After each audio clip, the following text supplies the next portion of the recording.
Staff at dozens of hospitals across Myanmar have walked off the job to protest the military coup which ousted de facto leader Aung San Suu Kyi. Healthcare workers accused the army of putting their interests above coping with the coronavirus pandemic. Also on Tuesday, crowds staged the first widespread protest since the coup. Demonstrators banging on pots and pans called for Suu Kyi's release and the recognition of her victory in November's election. Well, for more now, we can speak to journalist Dave Grunebaum, who's been covering the country for several years. He joins us from Kuala Lumpur. Dave, what more can you tell us about the protests? Yeah, well, that's quite a stand last night. These were really where we started seeing the first signs of civil disobedience from the public. As you said, people were honking their horns. They were on the streets and from their balconies banging pots and pans as a form of protest. And a Myanmar civil disobedience group said that at 70 hospitals and medical centers, as you said, in 30 different communities across the country, that doctors and medical workers are not working, that they've walked off the job.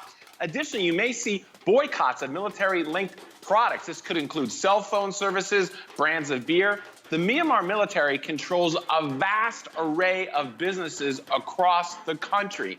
Now, of course, all this leads to the natural follow-up question is, will we at some point in the days or weeks ahead see mass mobilization, mass numbers of people protesting in the streets of Yangon and other cities in the country?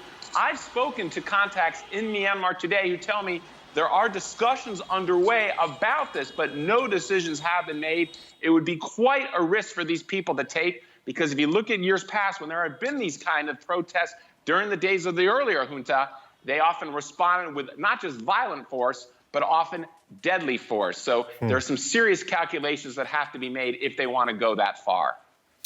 What about Aung San Suu Kyi, Dave? Do we know where she's being held? What's going to become of her?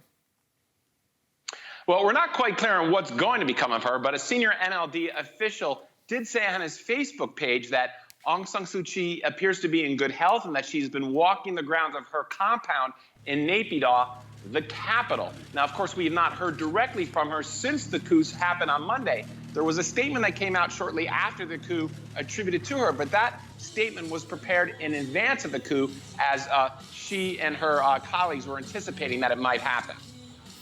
Meanwhile, the UN Security Council, Dave, has failed to condemn the coup, with China blocking any action. Why did they block it? Well, China has close ties to Myanmar, has had closer ties. They certainly have business interests in Myanmar, economic, political interests. They, during the days of the earlier junta, were their close friends, providing a lot of economic support. During this transition over the last 10 years, the transition that ended on Monday, the transition to democracy, they've been losing ground as Western countries have been getting more influence inside Myanmar. For China, there's a chance to regain a lot of that ground that they have lost. So that's a big reason why China, you're seeing a much more tepid response here from them.